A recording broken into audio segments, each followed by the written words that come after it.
So sad that young people have become cowards and are swimming in apathy.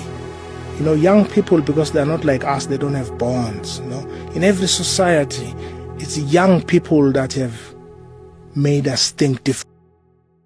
In the last election, we as Gen Z, and that's the group that is about 19 to 29, only accounted for about 16% of registered voters. And that was actually a 5% decrease from the last election, with our counterparts, the millennials, going out to vote a little bit more than we did, about 5% more. Now, us not going out to vote can actually show that there's a lack of will in terms of us participating politically. So, and that is quite alarming. However, though, it's not only a thing that is affecting us as a generation. There was a sentiment or a low voter turnout in general, with the IEC saying only just over half of the registered voters actually went out to vote. Now, in terms of us as the youth, the reason why we didn't go out to vote, could be attributed to multiple things. So things like the fact that politicians just simply didn't speak our language. We just didn't feel like anyone spoke to our plight or understood where we're coming from as a generation.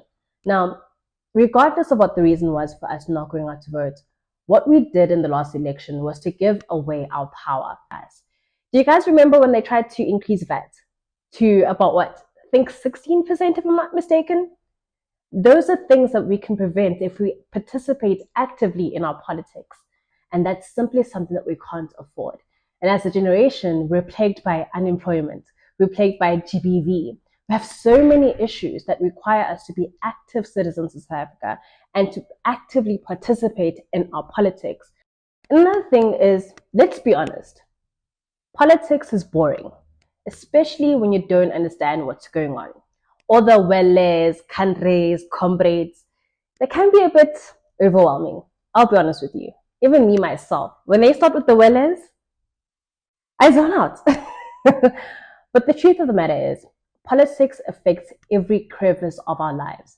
In the simplest definition of politics, it is basically about making decisions about the resources and how we're going to distribute them amongst a group of people. Now, what that means is who gets what, when, and why.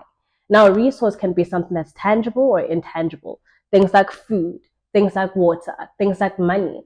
And now, in this day and age, things like AI and technology.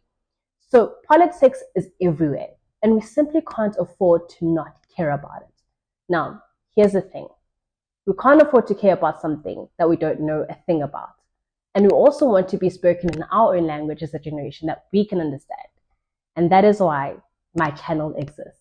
Hi, welcome to Politics as Told by Z, where we bring you politics the Gen Z way. Politics as Told by Z is a channel that is catered to us as a generation. And by us, I mean Gen Z.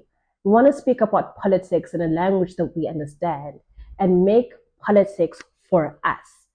So welcome to the first video of Politics as Told by Z, where we bring you politics the Gen Z way. And of course, I'm your host, Zukanye, also known as Z. So I know that you guys might think that I'm a pseudo-intellect on the internet, but the truth is that I do hold a BA in public management and governance. So that does mean that I know a thing or two about politics. So if you're someone that enjoys listening to podcasts or enjoys listening to videos about or watching videos with regards to politics, then this is definitely the channel for you. Or if you're a person that likes social commentary as well, then please do subscribe, like, do whatever it is that you need to do when it comes to YouTube. But definitely, please do come along for the journey. And also, I'll see you on the next one. Bye.